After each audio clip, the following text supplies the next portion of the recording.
What's up, everybody?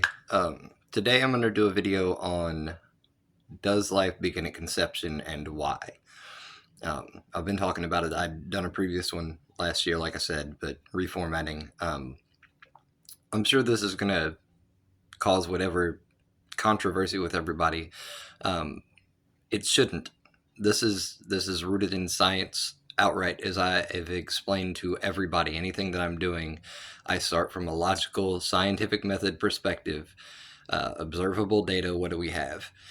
And when it comes to life beginning at conception, it does not matter if it lines up with an ideology or against it. What matters is whether or not the data is true. So when you get to life beginning at conception, as I've explained with the rest of my work on TOE, it does not matter if you're dealing with geometry, chemistry, biology, whatever the field, there's always a third option because of your dichotomies. So if there's a yes and a no, there's a maybe.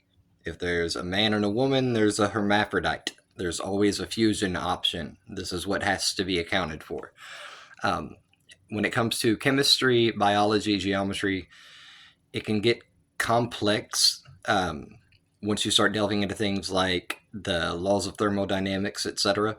But the basics are really easy to understand. The idea here is that your third dimensions, your third options, they only exist because of your dichotomies, but they are their own independent dimensions, okay? So your third options, your electron, your valence shell, you only get one if you have a nucleus, the proton and the neutron. But that valence shell, that electron, is its own independent dimension. The same applies with breadth and geometry. If you got a height and a width, you automatically have that bubble. You automatically have it. You know the parameters without drawing it. It is by proxy. It is automatic. So when you get into biology, you end up seeing the same format with the basics, where you have a sperm and an egg making a zygote, the same as a proton neutron makes a nucleus. And because of this dichotomy, because of this primary dichotomy, this sperm and this egg making the zygote, you get a womb, a third option. Consider it like the valence shell. You don't have that womb. This is not activated until you have a zygote, a fertilized egg. And the reason why it can get complex with the laws of thermodynamics when dealing with biology and chemistry, these are thermal systems, you end up seeing the zeroth law is that two thermal systems in equilibrium with a third system are in equilibrium with each other. If you have a third system, you have a minimum at least symbiosis between the primary dichotomy. So if you have an electron in the valence shell, there's a minimum potential nucleus at worst that the proton and neutron have come together. If you get a womb, it is because a sperm and an egg have come together. Otherwise, every month, the woman discards an egg. Every month. Human women lay eggs. We just don't sit on them to make them hatch, as far as our species goes. But it's interesting that no matter what field you're dealing with, you'll have these third dimensions by proxy. But it's the autonomous nature of the third dimensions that matters here. So in the case of the nucleus with chemistry, it sits there. The electron is the one in motion. When it comes to the baby in biology, the womb is the one making the decisions, not the sperm or the egg, the womb. The womb is calling all the shots. And if you have a womb, again, you have a minimum fusion of that sperm and the egg. Okay, there is a minimum fusion potential reached at worst, and that is why you have a womb. As far as life beginning at conception or not, based on science, it absolutely must, because these third dimensions are by proxy and autonomous. Okay, they are the result of the dichotomies, but they are their own dimensions in and of themselves, and they function accordingly. And the evidence backs that up in the world of biology. So we have these conversations about a woman having a say in the matter. When it comes to this process, neither the man nor the woman get a say in the matter. We never have, never will. To the nth, And I mean to the extent that a woman can choose to feed herself, a pregnant woman can choose to feed herself, and the womb can choose to not give that food to the baby and prioritize the mother. The woman can feed herself, and the womb can choose to only feed the baby and to starve the mother. These are actual conditions that happen in childbirth, that more and more, less prominent now, more prominent throughout history, as medical care has become more available and prenatal vitamins and all this other stuff. But when it comes to biology, it is very simple that the womb decides. The womb decides. It genuinely, okay? So there are conditions where a woman is starving to death because the baby's stealing all the nutrients. It's a thing. I mean, that's just life. So as far as autonomy goes, it plays a very important role because it's who's in charge, who's making the decisions, when is life, okay?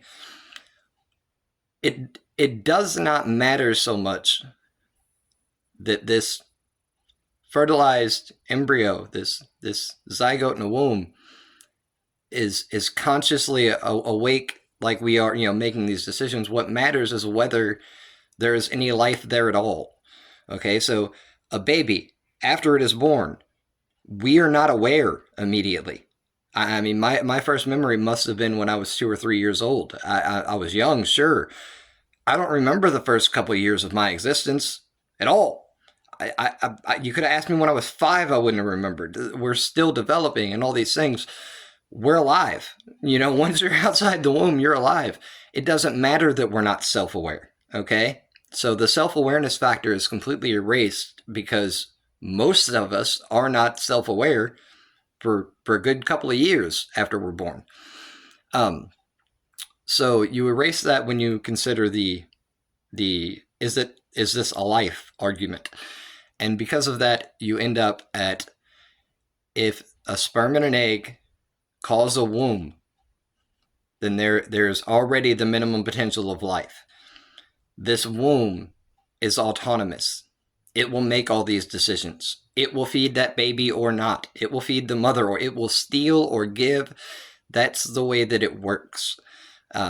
That neither parent has any control over this, over the way that the physiology of the body works. That we just don't. It will do of its own accord. Because all that, when you take all that into consideration, you have to accept the life that is at play. The energy dimension has been activated.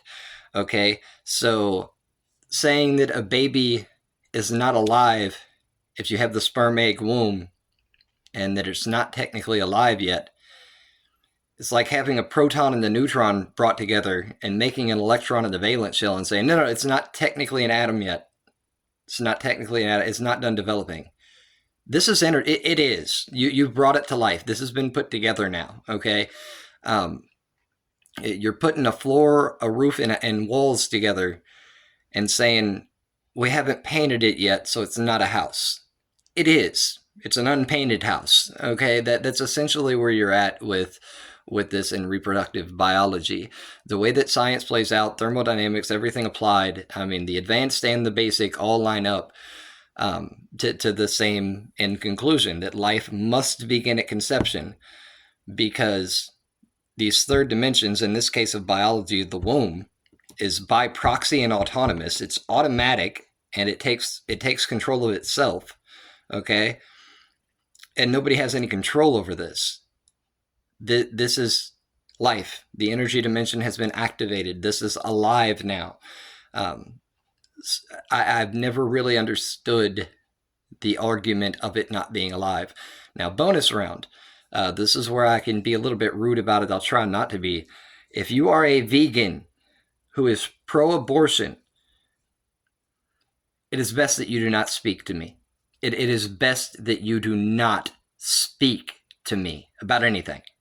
Because if you are so cognitively dissonant that you can convince yourself that an unfertilized chicken egg is alive and a part of a chicken's life cycle, so you can't eat it, but that a fertilized human egg is not alive, You're a level of insanity I cannot stomach.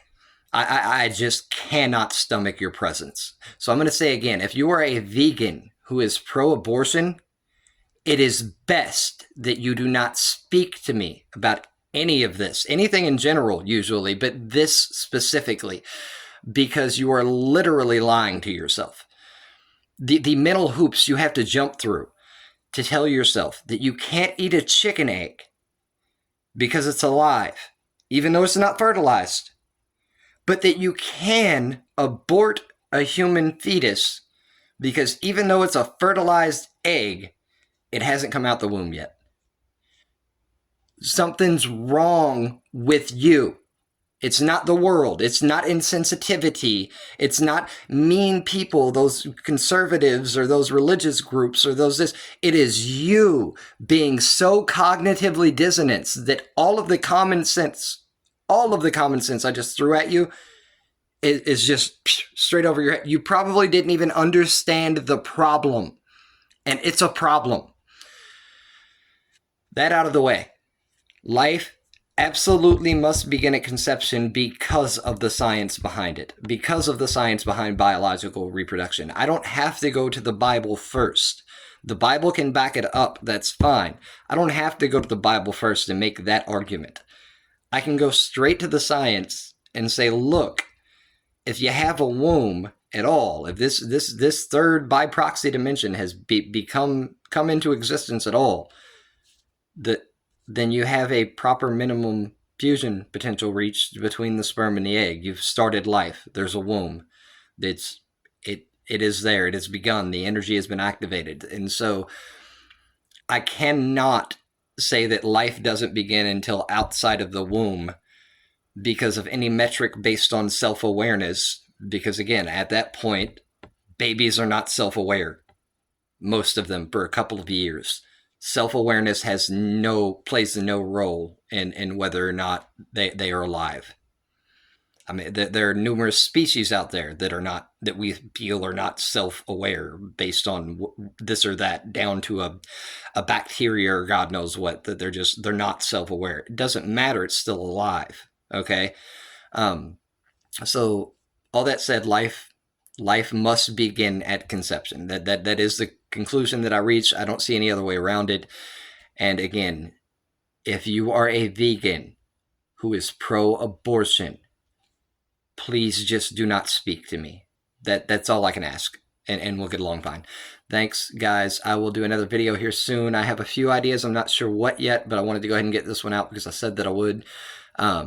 Give me a day or two. I'm trying to sort out a couple other science-y videos, specifically based on more in-depth field-specific stuff. But either way, there will be another video here in a few days, and I'm going to keep this rolling. Stay in touch. If you have any comments, questions, anything in particular, if you want to leave them, feel free, and I'll address them as I get them. What I'd like to do here soon over the next few months or so is take collective feedback and do a video addressing that once I'm getting more feedback, and do a video just addressing the feedback from over a couple of weeks or something. And that way I'm not doing a video on the same subject every couple of weeks, but that I can still address previous content in future videos. I just don't want it to get boring and redundant, and it's part of the reason why I have a problem doing this. I have already done all this in my head a million times. I've already had the arguments and counter arguments in my head for a very long time now. I get on my own nerves talking about it. I mean, even to have these discussions like this, even putting out data, I'm almost on my own nerves with it. It's the way it is.